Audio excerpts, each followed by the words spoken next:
Okay, in this video, which is for the MSc Cancer Biology students, it's an overview of the p53 in a little bit more detail than the previous video, looking at p53's role in cell cycle inhibition and how it induces apoptosis. So you can see from this slide that p53 mutations are incredibly common within cancer. They range from up to half of ovarian cancers. Notably down at the bottom, you've got cervical cancers which tend to be lacking in p53 mutations. And this is not because p53 is not important in this cancer, it's because the human papillomavirus degrades p53 protein and therefore the tumour doesn't necessarily benefit from having p53 mutations. Across the range of other cancers, you see these variable p53 mutation rates, but you have to remember that p53 is not the only thing that can become mutated to inactivate p53. We can also have overexpression of MDM2, we can have disruption of p14, and these can all inactivate p53 activity somehow. So the p53 axis is probably, well, is certainly inactive in much higher percentage of tumours than shown by this graph, but this just shows the tumours with actual p53 mutations. So p53 can become activated by a whole range of different signals, UV radiation, ionizing radiation, basically anything that causes DNA damage response. So lack of nucleotides could result in a collapsed replication fork. Hypoxia will induce cell stress. All of these things can induce p53 stabilization, and then when p53 is stabilized, it can arrest the cell cycle, induce DNA repair, has some effects on angiogenesis, and what we're also going to cover is its effects on apoptosis. This is primarily, or at least partly, by induction of BAX. Here, the most well characterized one is induction of p21. So this graph shows what happens if you generate transgenic mice either with or without normal p53. So these mice at the top are homozygous wild type, that is normal p53. If we induce a single mutation, single inactivated mutation, what we find is when the mice start to age, they start to develop tumours, and we get mouse death, primarily due to tumour formation. If we have both copies of p53 inactivated, we can find that these mice very rapidly develop tumours and die. So considering that p53 is a recessively acting tumour suppressor gene, the question is why do these mice, which have got one good copy of p53, develop tumours if one good copy is enough? Because it's more than just haploinsufficiency. Haploinsufficiency where it means you've got 50% of normal protein levels. So something more complex is going on. So to understand why one mutant copy of the tumour suppressor gene can cause tumour formation, it's worth taking a look at this site. It's called Citable by Nature Education. It's got a section on tumour suppressor genes and what we call the two-hit hypothesis, or Knudson's two-hit hypothesis. And although this describes retinoblastoma as a model, Knudson's two-hit model was predicted prior to the description of tumour suppressor genes, and if you read through this article, it explains fully how inheriting one mutant copy of a tumour suppressor gene inevitably results in at least one cell which loses the good copy of the tumour suppressor gene that it has, and the net result is that is a small number of cells which have completely lost that tumour suppressor gene activity, and these are the ones that go on to produce cancer. So if you inherit one bad copy of p53 but one good copy, inevitably in one of your cells you will pick up an inactivating mutation of the other good copy, and that means that will inevitably result in tumour formation at some point during that patient's life.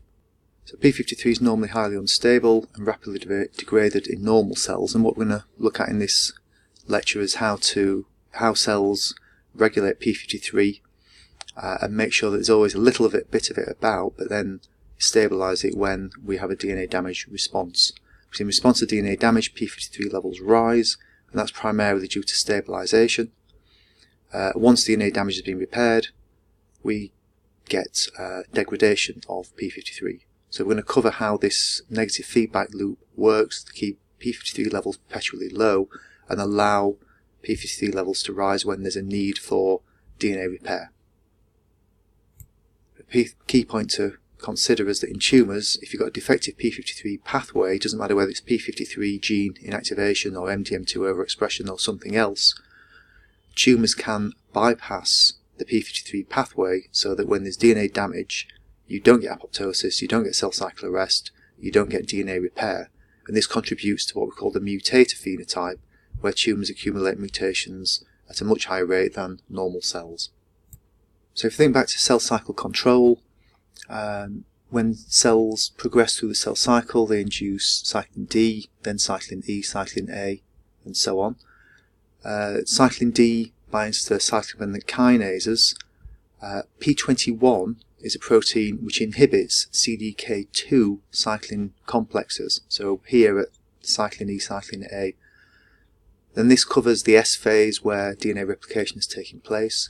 So if DNA damage occurs or is identified in a cell, p53 is stabilized, p53 induces p21, p21 acts as a CDK inhibitor. So even though cyclin E levels are high, CDK should be activated, p21 can shut off this activation. And this is shown here. This is a Western blot looking at p53 and p21 in response to radiation. So at time 0, there's no p21 present, there's very low levels of p53. If we irradiate cells, we see p53 levels accumulate by 8 hours, just the slightest hint of p21. After 24 hours, we've got, again, very high levels of p53. p21 levels have now peaked, and p21 is acting upon cyclin E CDK2 and cyclin A CDK2, so blocking the cell cycle either at the R point or during S phase. So this summarised nicely what's going on in the whole process. You get some DNA damage caused by whatever, could be X-rays, could be something else. We'll find out later that this results in activation of ATM and ATR kinase, which inevitably passes on a phosphorylation to p53. So p53 is normally inactivated by MDM2. We'll find out about this later in this session. So if p53 is unphosphorylated, MDM2 can degrade it. If p53 is phosphorylated at a particular site, MDM2 cannot degrade it. p53 is therefore stable, and it accumulates, binds to the promoter of lots of genes including p21. p21 gene is transcribed, translated, we get p21 protein, and this p21 protein will inhibit activated cyclin-dependent kinase 2, whether it's bound to cyclin E or cyclin A. So DNA damage can stop cell cycle via p21 either in just prior to the R point, cyclin E, or during S phase and parts of G2M if we are targeting cyclin A CDK2. p53 also helps tumours evade apoptosis. So here we can see cells that have been treated with X-rays in this case, and we're looking at the viability of cells after treatment. And what we can see is cells which are p53 deficient are very insensitive to radiation, because you irradiate those cells, the DNA damage response is not picked up via p53. p53 normally induces a protein called BAX, which is pro-apoptotic. If p53 is not present, then cells will not undergo apoptosis. So these cells, in response to DNA damage due to X-rays in this case, will not undergo cell cycle arrest, and they will not undergo apoptosis. What we can see here is p53 heterozygous tumours respond less well to ionising radiation, and this is probably down to haploinsufficiency, i.e. just 50% reduced levels of normal p53. So p53 is normally activated via a series of phosphorylating enzymes which pick up the DNA damage response, which I'm not going to go into particularly much detail. ATM is particularly relevant to double-strand DNA damage, ATR, single-strand DNA damage, and we also pass on the signal to check 1, check 2, which actually does the phosphorylation of p53. So all of these are activated directly or indirectly by a DNA damage response. This phosphorylated p53 is activated and stable. The unphosphorylated p53 can be degraded by MDM2, so has a very short half-life. So p53 is a transcription factor. It's a tetramer. That will become important at some point. P53 will bind to its target genes, let's say P21, BAX, DNA repair proteins. It will also induce its own negative regulator, MDM2. So as we saw earlier, MDM2 degrades P53, and it does this by binding to P53 and then ubiquitinating it. So to understand ubiquitination, see my session on proteasome inhibitors. So it binds to P53, tags P53 with a polyubiquitin chain, and then the P53 is degraded by the cytoplasmic proteasome. So this is a classic negative feedback loop in that P53 levels induce its own negative regulator, which gets rid of P53, keeping P53 levels perpetually low. This results in cyclical variation in P53 levels over time. So what you can see is P53 levels will go up, shortly after MDM2 levels will go up, resulting in P53 levels going down, and then MDM2 levels will go down. And this keeps P53 levels, although it looks like it's going high there, it's actually keeping P53 levels at a perpetually lowish level. And over time it goes up and down, and that's P53 in surveillance mode. So looking at this in more damage, here's a DNA damage. It could be single-strand DNA breaks, it could be double-stranded DNA breaks going through two different pathways, both to activate check 1, check 2, and then we get phosphorylation of P53 into its activated form. So whilst ever P53 is in this activated form, it can't be degraded by MDM2. So we get a rise in P53 because it's more stable. It binds to the MDM2 promoter, that's transcribed, then translated. We get active MDM2 protein, which can come along and degrade any newly produced P53. However, if check 1, check 2 are activated, they also inactivate the MDM2. So if we get phosphorylated P53 here, we've also got phosphorylated MDM2. You see the phosphorylations right on the P53 interacting domain. So this version of MDM2, which is phosphorylated here, cannot interact with P53. So that's a double mechanism to create a negative feedback loop and then breaking that negative feedback loop. Now there are some other MDM2 phosphorylations which are down here, they're elsewhere on MDM2, and this is more about making MDM2 more active, and this comes from cell survival signals. So when MDM2 is active and able to break down P53, this can be aided with a little phosphorylation here via these cell survival signals. So looking at that in a bit more detail, we've got a DNA damage response, activating check 1, check 2, P53 has now become stabilised because the MDM2 negative feedback loop has been disabled by two different mechanisms, here and here. And then, which is at point B, at point C, P53, in its stabilised phosphorylated form, is able to drive its target genes. So the sorts of things we get is BAX, which is a pro-apoptotic protein which causes mitochondrial membrane permeability, release of cytochrome C, release of procaspase 9, and that activates apoptosis. We also get Tumour produced, which is a P53 upregulated mitochondrial activator of apoptosis, or words to that effect.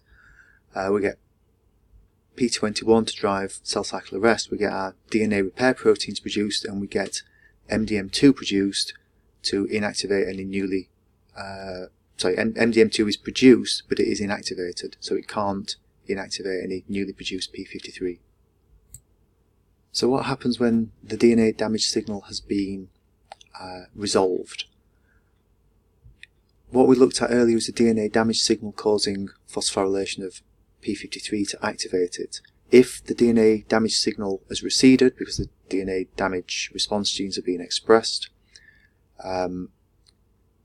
CHEK2 will no longer be active, so all of the newly produced p53 is going to be in this unphosphorylated form, which is potentially degradable by MDM2.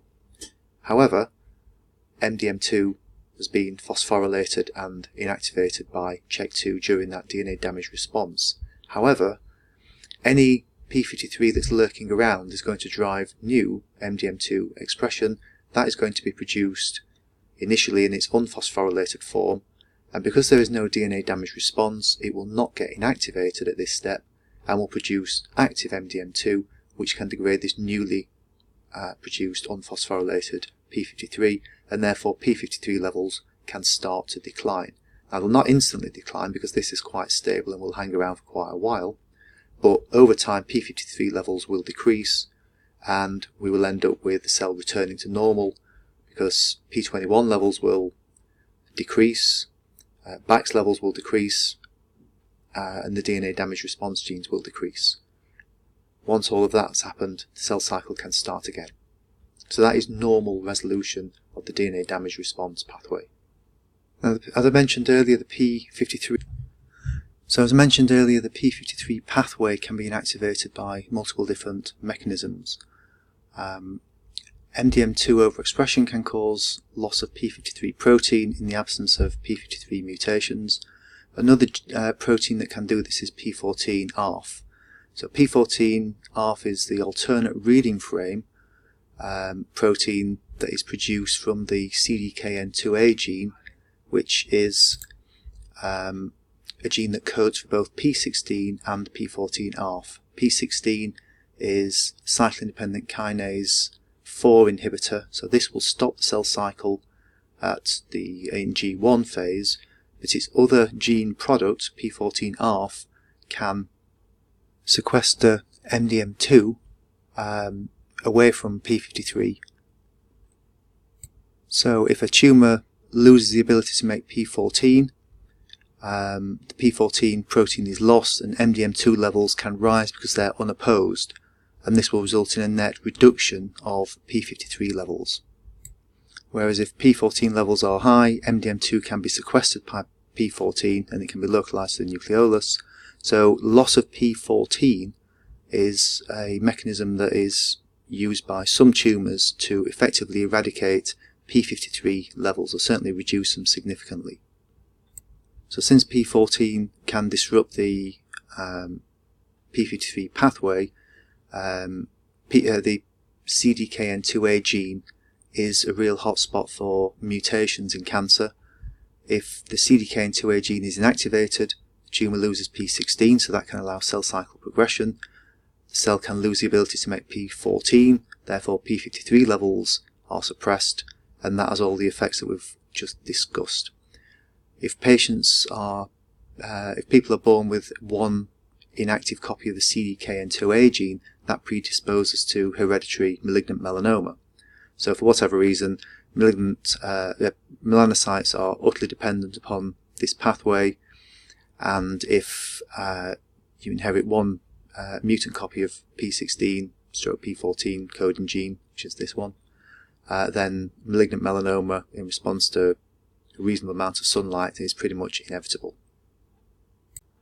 So to summarise, there's multiple mechanisms of p53 gene or protein inactivation.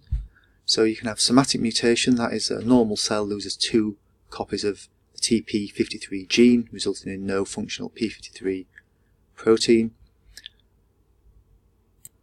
So here we get one copy is lost maybe by deletion, maybe the other copy is lost, could be a frameshift mutation or something like that, and the p53 status is null because both copies are inactivated. There's also another possibility which I'll cover later, which is where you get one mutated copy, and this mutated form inhibits normal p53 activity from the good allele. So we call this dominant negative. Remember, p53 is a tetramer. If one of those 4 subunits is mutant p53, the whole subunit is inactivated. We can also have germline inactivation, so that's inheriting one mutant copy of p53. Inevitably, so at some point during the patient's life, a second copy is inactivated in one cell, and this will cause autosomal dominant inheritance of a cancer syndrome, Li-Fraumeni syndrome. This is all based around Knudson's two-hit hypothesis, which I mentioned earlier, and it results in family pedigrees much like this, where we've got multiple cancer types in multiple individuals. So here we've got lots of female patients who have got breast cancer, but you can see that the whole family has got both males and females affected with cancer of different forms. So we've got sarcomas present, we've got leukemia, Wilms tumour, lung cancers. So this family's got a very high rate of cancer. Quite often you'll get individual patients who have one cancer, maybe get cured from that, and then develop a second primary cancer. So this is not unusual in a Li-Fraumeni patient. This is all based around Knudson's two-hit hypothesis, which is where a single mutation is passed on, but it results in dominant inheritance of the cancer susceptible trait. So usually in sporadic cancers, you need both copies of the TP53 gene to be mutated and inactivated, unless you've got a dominant negative mutation, but we'll come on to them shortly. So at birth, the carrier is heterozygous for the TP53 mutation in all cells. Then any single cell can pick up a second somatic mutation to become p53 null, and therefore that cell will be on the first step towards tumorigenesis. In contrast, in what we'll call normal people, an individual cell requires two independent mutations in the same cell, if it's non-dominant dominant negative mutations, that is. And compared to a Li-Fraumeni patient, tumours are comparatively rare. So effectively what happens if you inherit a mutant copy of p53, this is a dominant trait with pretty much 100% penetrance. That is, if you inherit one mutation, you're pretty certain to develop one or more cancers. So I've been talking about heterozygous inherited mutations of p53 now, and inactivating mutations of p53. p53 is complicated compared to other tumour suppressor genes. If the p53 gene is inactivated by gene deletion or a frameshift mutation, that is an inactivating mutation that just completely disrupts p53 production. However, there are missense mutations in p53, and these are different. These change one amino acid to another, and certain missense mutations act in this dominant negative fashion. That is, that creates a full-length p53 protein that is misshapen and can inactivate wild-type p53. So what we see, if we look at the mutation spectrum of different tumour suppressor genes, what we tend to get is some tumour suppressor genes have lots of frameshift mutations, some have lots of nonsense stop codon mutations, others have some splice site mutations. Now what's happening with p53, we've got a huge over-representation of missense mutations. So these are mutations where one amino acid is converted to another amino acid, and these are the dominant negative mutations. Because we've got full-length protein, but remember p53 is a tetramer. 4 subunits have to come together, and if one of these missense mutation p53 proteins comes together with 3 other wild-type ones, the whole complex is inactivated.